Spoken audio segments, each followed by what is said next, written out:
Hello everyone and welcome back to Disc Golf Examiner. I'm your host Bryan, and today we're bringing you coverage for the 2023 Seth Burton Memorial out at the Seth Burton Memorial Disc Golf Complex in Morris Park in Fairmont, West Virginia. Joining me today on commentary, guys, introduce yourself. Well, I'll go since I'm on the screen. Brad Schick, longtime attendee of the Seth Burton Memorial, and be happy to join you guys. And I'm Joshua Smith, Tournament Director for the Seth Burton Memorial and avid disc golf maniac. And you do a lot of stuff around the course. You're the local expert there, I'd say, Josh. Yeah, thank you. Yeah, me and Phil Burton and the whole Fairmont Flyers Disc Golf Club, we do so much work and also get to play a lot of disc golf too. And there's me in the background. So, it was a fantastic day. It was very foggy in the morning, and it was just warming up for this round, and it is a close one. I am really excited about this particular round. A lot closer, I think, than we've had in a while. On lead card, we have in the lead at 12 under, Tony Mo Reiss from Dayton, Ohio. I think he shot about 20 points above his rating for the first round. Connor Rock at 9 under in second place. Almost get the furthest distance to come from Arizona. Yeah, really. And Eric Dobmeier from Keswick, Virginia. And this has got to be Alex Russell here in the second, and he definitely get the furthest driving award to come all the way from Washington State. That's amazing. Yeah, all these guys were fantastic to cover, a lot of fun. Let's go ahead and hear a word from our sponsors. Hello everyone, I would like to introduce you to Marion County, West Virginia. It's in the middle of everywhere and full of history and fun. Not to mention delicious food and beer. Start your day off right with a locally brewed cup of coffee and a breakfast meal from Joe and Throw, where you can learn how to throw your own cup of coffee on their pottery wheels. Not only does this town have 2 exciting and challenging 18-hole disc golf courses in Morris Park, but a short drive away is a step back in time at Prickett's Fort, where they featured costumed interpreters and demonstrations of colonial crafts. Make sure you stop by Summit Financial, which offers investment, retirement, and estate planning, life insurance, and long-term insurance. And after all that, enjoy a beer and dinner while listening to live music at the Rambling Root. We want to thank the Marion County Visitors Bureau and the Fairmont Flyers for inviting us out to cover this amazing event again this year. Now let's get the show started.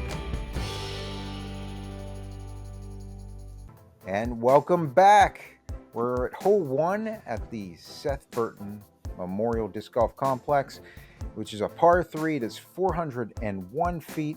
We are on the Seth Burton course. Of course, there are 2 courses here. Yeah, Seth Burton Memorial and Orange Crush. This hole has got to be one of the hardest par 3s we have. What do you think about that, Brad? I would concur. Although I will say, I played with Mark Fedorenko, who did birdie it, and I think it's the second time I've ever seen it birdied, and it was right from that tree right there on the right. So he threw an amazing drive and made a good putt to start, so it's doable. And Josh does the introductions. Here's your leader from Springboro, Ohio, Tony Mo Reiss. Oh yeah, got my nice USDGC shirt on, getting ready. And I kind of, I was wondering how Tony was going to do. Some of these holes are definitely righty friendly, but this one is a good sidearm hole, so it should favor him, I think. Tony's been on a heater this last 4 or 5 tournaments as well. If you looked at his stats, he's had a podium finish in 4 A-tiers in a row, or 3 A-tiers in a row coming up to this one, and he was leading this one. So no surprise to see him on the top coming out of the first 2 rounds. And this is my first time seeing Connor Rock ever play. So. Yeah, I've seen his name a lot. I actually haven't met Connor either. I know he's been on tour this year a good amount. So obviously he has a lot of experience and is a great player. So see what he has. Wow, that is a beautiful shot up the fairway. Great skip and Next roll. up, from Wow. Wow. Keswick, Virginia, Eric Yeah, that's Dobmeier. that's one of the best drives I've seen. Going down the middle is far more risky. If you hit early, you pretty much take even par out of play most of the time. So I feel like most people just kind of concede that birdie and just take the three and move on, sort of like Eric did there. So and I had the pleasure of playing with Eric the And second from round, and Vancouver, he made no Washington, mistakes Alex and made every putt. So he Mm. Ruffle. moved up the leaderboard dramatically up on the lead card, which is pretty cool. So And we were just talking about Chase Card. 2 members on the Chase Card are 8 under as well. So this is a very close competition. hmm Just been watching Alex throw some bomb sidearms for years. It was nice to come see him and be here in person and play the courses. So he is And so smooth. Oh my gosh. Now that's using the fairway, Alex. yeah. using every little bit of that OB to get in bounds. And that is not the basket we're playing to, right, Josh? Oh, there we go. Correct. Okay. Yeah, there it is. Yep. Good upshot. I'll tell you what, Eric has some really sneaky distance. Yeah, I would agree. Tony probably just laying this one. Oh, he's going for it. Oh, Wow. whew. Good bid. Now, would you say that, Seth Burton's more of a lefty friendly course or a righty friendly course? I'd definitely say righty friendly. I Okay. mean, a lot of the holes have, you know, danger for this lefty or for the sidearm with the OB on the right, but there's some holes that give back where the OB is on the left, and you got to watch your backhand if you're a righty. So it's a good mix. Yeah, Connor for his birdie. I would say this course definitely. There you go. That's amazing. I would guess there were 2 birdies on it. I saw one, and Connor might have the other one. Am I accurate? That sounds right. Nope, there was one more. Okay. Sean Goddard, who had a killer Wow. sidearm. I watched him on Crush the previous 2 days. And Sean he's hit on bomb. Chase Card. Yeah. Oh yeah. So Yeah, going back to your point though, this course definitely is more of a righty course, with the trouble, falling off to the right more so, and then on the other side, on the other course, I would say it's definitely more of a lefty course where all the trouble falls off to the left. So it's a good mix. we're going to go ahead and move on to hole number 2, which is a par 4. It's 552 feet. You have road OB on the left-hand side on top of the hill. So you really want to play down the fairway here. Oh yeah, 552. Nothing to scoff at here. It's a very difficult hole, and that road OB is going to be a common theme throughout this entire course. Yep, down the middle as far as you can, and then this upshot's just usually blind unless you have big distance, and then it just comes down to making a putt once you get down there. So it's a good hole. I really like this hole though. Yeah, it can be somebody's nemesis real quick. If you get a 3, you're happy, and if you get anything higher than 4, no, you got burned. hmm You do not want to go right. I can tell you that much. It's not good down on the right, and obviously the road is left, so it's got to be very straight and brings that distance into play a little bit. Tony playing the righty move here, huh, with the sidearm. I like it. And he's got a very effective sidearm, so no surprise Wow. there. No. Okay. Oh, he's on top of the stump.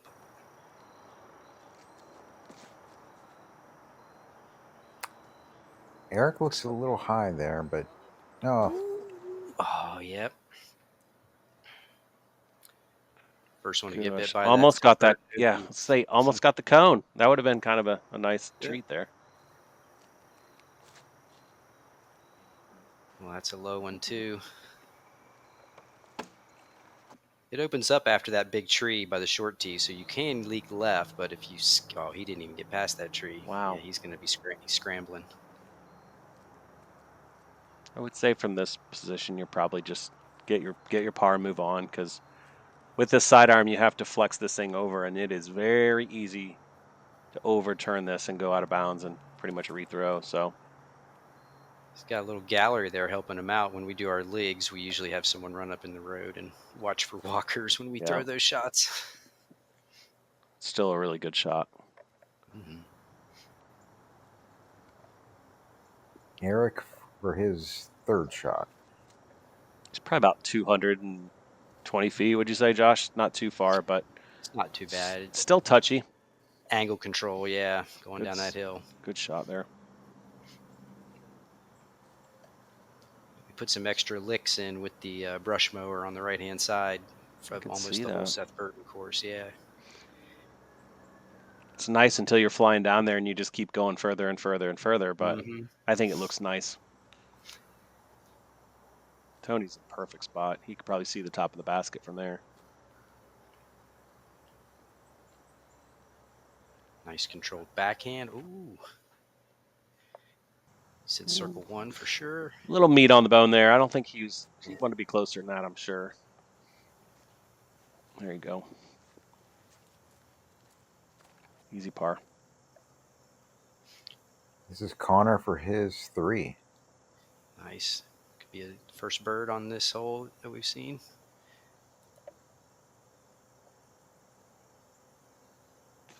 Oh, Oh. Does he get the bad roll? Not too bad.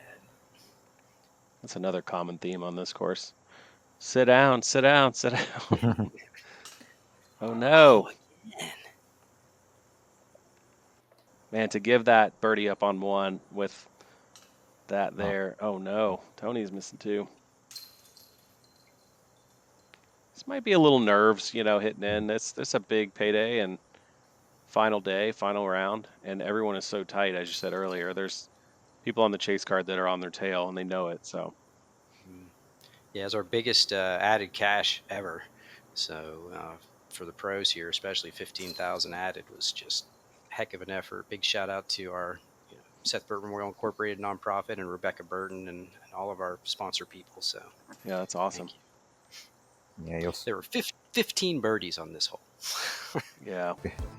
wow. So hole 3, par 3, 341 feet, plays through this tight gap of trees and out to the left side of, you'll see the telephone wires there. The Corey Skip Ace hole, right? I think. That's right, yeah. We were able to record our first ace and Corey Ellis's ace on this hole. Nice. It's pretty basic. It's a low ceiling shot, but you're really just trying to hyzer right in front of that big tree where Tony did. He went in a little early, but he's probably still 40 feet or 45 feet if I had to guess. But really just get a low line drive, push that distance, and then just have a soft fading skip like right there. If he misses that, oh man, that's where you really are trying to hit though. If you just miss that, he's probably within 20 feet. So that was a good shot by Eric. Just a little deep. Man, Alex hit the telephone pole. They had the first telephone pole there for years, and then after we put the long tee in, they just somehow decided they needed another telephone pole there. So, and they put a security camera on it for the water park, water treatment people. Great shot there from Connor.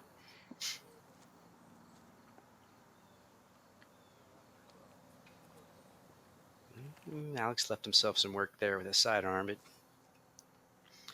drifted down the hill on him. Yeah, this is not one you feel good about getting a 4 on. Mm-hmm. No. Averaged 3.5 on the scoring. So. Sounds about right. It's a tough 2. You're in your brain, you chalk it up as one you could get, maybe not should get, but could get. But it's you get hit up a little early and get caught up, and then 4 comes into play quickly. So see if Tony Moe can get this bird.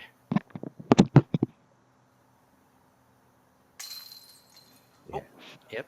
Well, that was actually his par. Yeah, he missed the bird. Oh, that's right. I missed that. Okay. Connor for his birdie. Mm-hmm.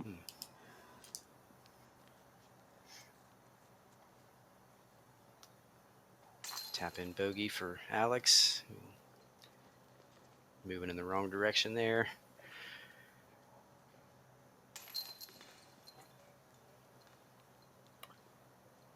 So Tony with a 2-stroke lead going into hole 4, which is a par 3, 399 feet. This is uphill, plays way, way longer than 399 feet, wouldn't you guys say?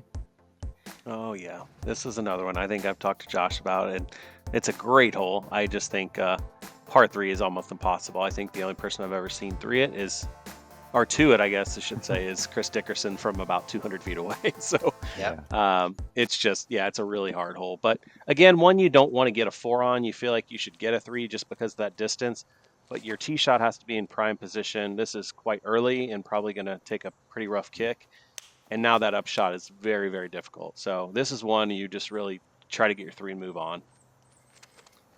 Yeah, if you can put your drive anywhere near that red basket, even out in the green here, the fairway, like Tony did, you're looking at your chance for a good layup, even though it is protected there by the tree and the bushes. Yeah, I like to be a little short of the red basket and more left, similar to where Eric is. I feel like this is really good.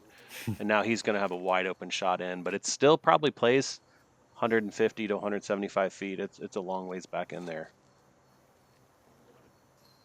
Alex with a great flex up the hill. Very nice. And you could see how hard he threw that and how much work he still has. Connor still has an opening here. Yeah, he must have really punched after he hit that tree. Wow. What a shot. Yeah. He's right where you want to be. You usually hit early. You're not really having a real solid attempt at par in this, so that's a great recovery.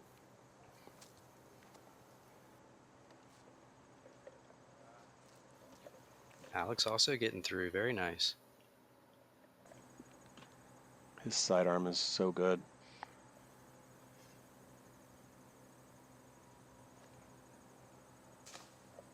Going around all the danger. Got chopped down though. Just a bit high. I think people like the sidearm here because you can maybe stick it on the hill better, a little more angle control. Mm-hmm.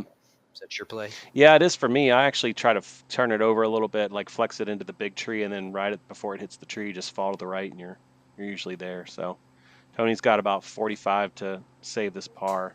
Right off the top. Just barely off. And it's hard to tell, but we did a bunch of work on this hole too, on that tree. That tree had so much more over top of the basket, like even directly, and we trimmed it all up. Wow. Really good save there from Connor. Par that feels like a bird. Yep. And maybe push that one back onto that tree stump back there and make it a harder, a par 4. You push it back another 40, 50 feet. That makes that upshot so much harder. We've been discussing putting in a Mando down at the beginning and make everybody go to the right to make it like a par 4. Interesting. So that could be in the works. We'll see. So this hole, gosh, yeah, go for it. This hole just kills me every time. Yeah, hole 5 is a par 3. It's 354 feet. Road OB on the right-hand side, and that hillside slopes towards the OB on the right side. So very tricky shot. It plays so much further than 354 because if you're playing that wide right side like these big arms are probably about to do, you have to put it on one angle all the way there, straight hyzer, and I would say that it probably plays 400 at this point, if not more. And then you have to get a little bit lucky to kind of find one of these gaps on the trees. And, it's very easy to hit one of those trees, and that angle that it's going to be on just seems to funnel right down to the road. So see how these guys do. Oh, he's right up there. Yeah, very nice. Eric does have sneaky distance. Doesn't look like he's throwing very hard, and it just goes. And Alex is thrown out over the OB, but getting a good skip up there. Tony going sidearm. Good right-hand shot here. He's got the distance on his sidearm to hit this. I think it's going to be a little shorter.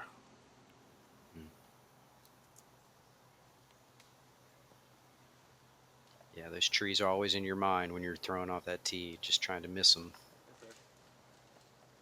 Smart play by Connor.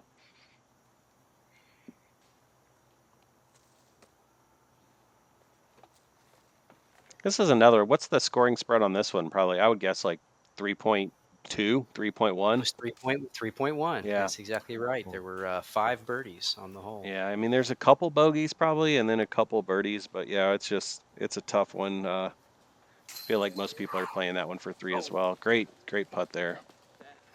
Made it look simple. Good cleanup there by Alex.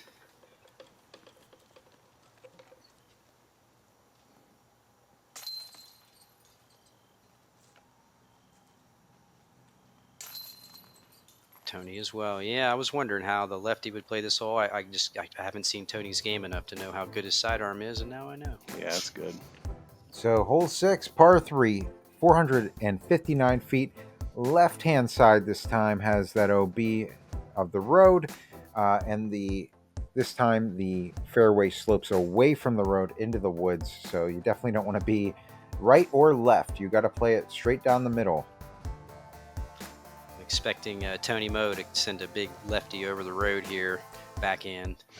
We'll see if I'm wrong. But. Yeah, that's a solid play I think for anyone that has a sidearm, then most people do play out over the road just to take the OB out of play and kind of hyzer it back in. Eric is definitely being more aggressive with it, flattening up and trying to flex that over. It's a little more risky, but he pins the red basket. Too bad we're not playing that one. One of the other harder par 3s, I think, out here. Maybe I'll say that a lot, but it's a tough one. Yeah, this is another one I've never seen birdied. I don't believe in all my years of going. I think Corey was the closest, and I think he aced the red basket or hit it one year too, which was pretty funny. Yeah, that shot that Connor took out over the road is the way to get down there for the right-handed player, but it is the most risky because if you don't turn it over enough and you just kind of fade out, you are almost re-teeing. So interesting. Tony is going a little sidearm flex. I'm surprised. Oh no. Hit early and got the concrete worm burner. That's no good. Sent him right out of bounds. Re-tee. Throwing 3.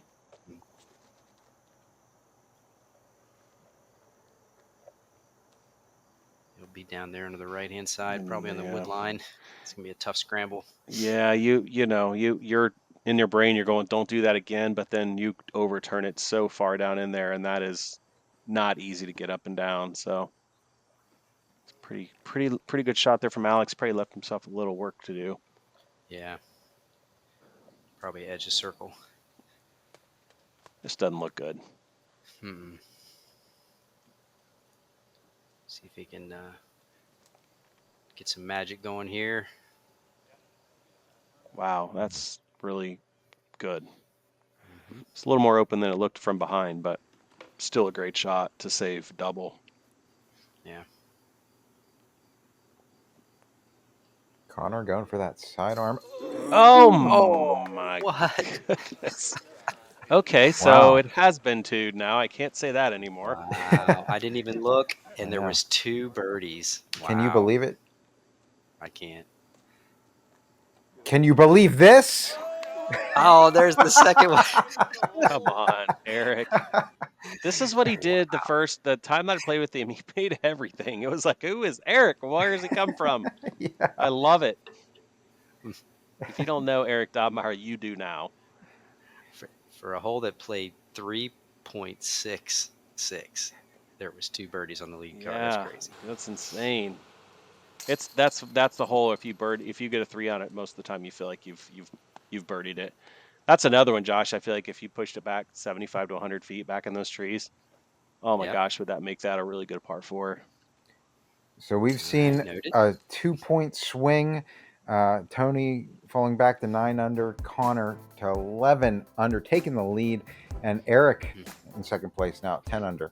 Yeah, Connor and Eric got 3 on him, right? That was 3 strokes, I think, on that hole, because Tony got a 5, right? Oh, yeah, you're right. 2, 3, 4, 5, yeah. So hole 7, this is a good one too. Yeah, 464-foot par 3. Again, really long for the big arms. They're thinking they can get the 2, but it is one that you get a little bit aggressive on this right-handed shot. You turn it over, the hill just funnels down right to the road. But I feel like, again, a 3 on this one is not going to hurt most people. But these guys are probably going after it, especially these arms like Connor and Alex and these guys. They have the distance. Yeah, there's that definite OB right to fare with at the beginning, and then on your second shot, there's that OB left for the left-hand road. So it's got a lot of danger in it all the way up. Yeah, I'm guessing Tony's throwing sidearm on most of these to stay away from the OB. I'm still in shock. I just saw 2-2s on hole 6. That's insane. Yeah, I think they were just as excited and hyped as anybody. It's nice to have that on film, Brian. Yeah. I'm glad to have Disc Golf Examiner back year after year. Oh no, Eric. Oh. And that'll be an OB. Yep. This is what you can't do. You just got a gift of a birdie, and now you're giving them back. That's the thing about Seth Burton on both courses. It's just so hard to keep your head on and not take the big numbers. Just, go through and get 6, 8, 10 pars in a row, and you're probably picking up strokes on most people. That was a really good shot by Alex there. I think playing some pretty clean golf there. We have this mentality in disc golf that you got to birdie every hole, and this course just is not, right? It's just get your pars and move on and take your birdies when you can. The guys on the card kept saying, this is just one of those courses, like sometimes you're just happy to have a par. Mm-hmm. Here you go, Tony. Throw another little sidearm in there, Connor. Good shot. Yeah, nothing wrong with par on this course. Usually par plays pretty close to 1,000 rated rounds, so you're doing good work. This is the other one we talked about, Josh. What about pushing that back just about 25 feet behind Tony on that corner? Or, back, right there. Yeah, like back on that point and just make that upshot harder and make that putt possible roll away. If you come up short, I feel like you could make that a legit par 4 by pushing it back another, back by those poles back there. It'd be tough. Yeah. There's a similar spot that Johnny Sias mentioned on 11 that we could do the same thing. But here we go. Hole number 8. This one is so much fun. 342 feet. Just kind of like one of those. You want to get you want to get your 3. I don't think I've ever seen a 2 on this one either, actually. We're not actually playing this pin or this tee though. Yeah. That's right. Yeah. This is the shorter tee. We're actually going over to the left side, so it's still a really tough hole though. You've got to really put some pop on this to get all the way back there. But that drone shot was actually from the short tee, but same pin. It's a little different angle. Good catch. Yeah, low ceiling. You got to really bust this thing. It says 340, but I'm guessing it plays 370. Just can't really get him up in the air. Man, he's all over those stumps. Oh, he's right there. Now, I have seen some good shots on sidearm here and some birdies. So, this, from that short tee, it seems almost harder. Yeah, you can get some flair. This ground was pretty hard. There's not a lot of you guys haven't had a lot of rain either, I don't think. So.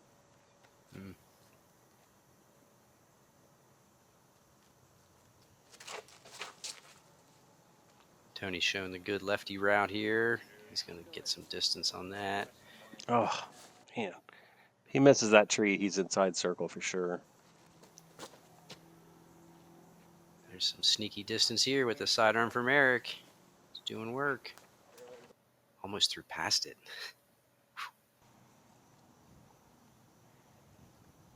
He's in range.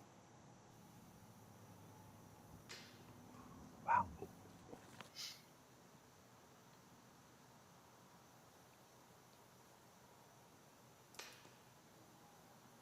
I would guess this one would play about 3.2, 3.1, somewhere in there. Maybe a little low. Is it about that? 3.0. Yep, 3.05. Lots of threes, only 2 birdies. Yeah, it's one of those that's just so hard to get back there, but you really should not bogey it. I would guess, almost no bogeys, maybe 1. Like it just you'd really be mad if you bogeyed this hole. Yeah.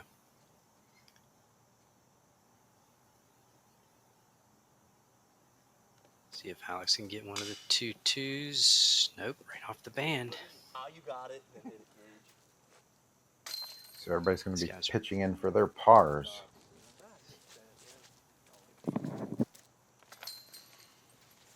Move on to the water tower hole. It's actually a retired water tower. It's not full anymore. It's just there for show now.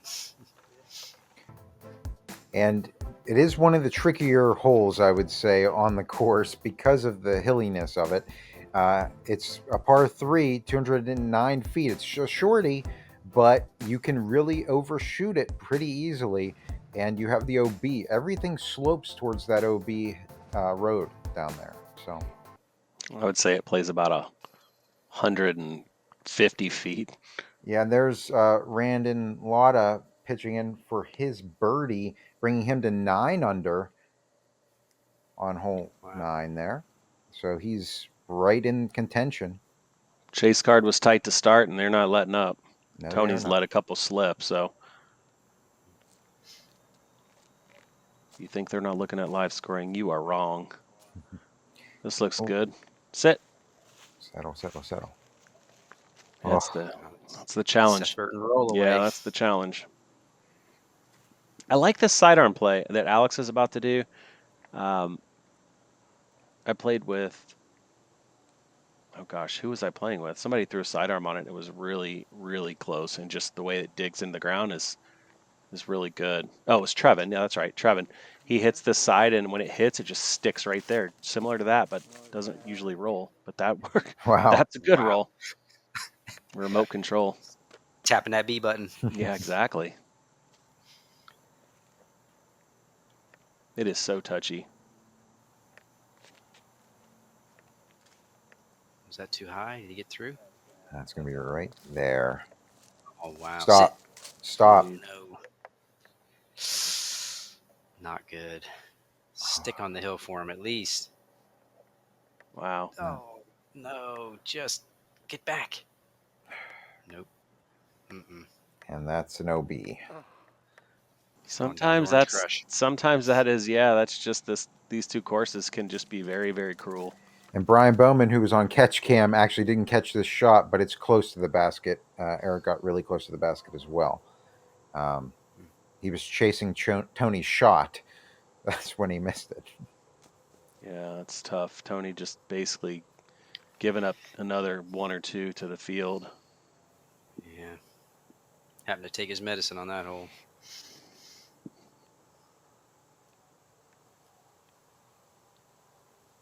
Yeah, this one played 3.07, and there were 10 birdies.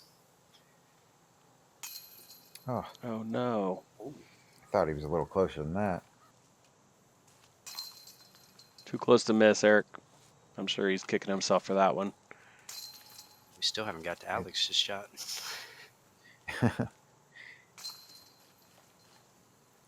Definitely a tough putt with that road, looking at that road behind it too. Pretty scary. So that's going to do it for our front 9 coverage of the 2023 Seth Burton Memorial. Thank you guys so much for joining us, and definitely join us for the back 9, which you'll be seeing on the screen here in a moment. Join Brad, Josh, and I. Till next time, guys, keep banging those chains. Keep banging those chains.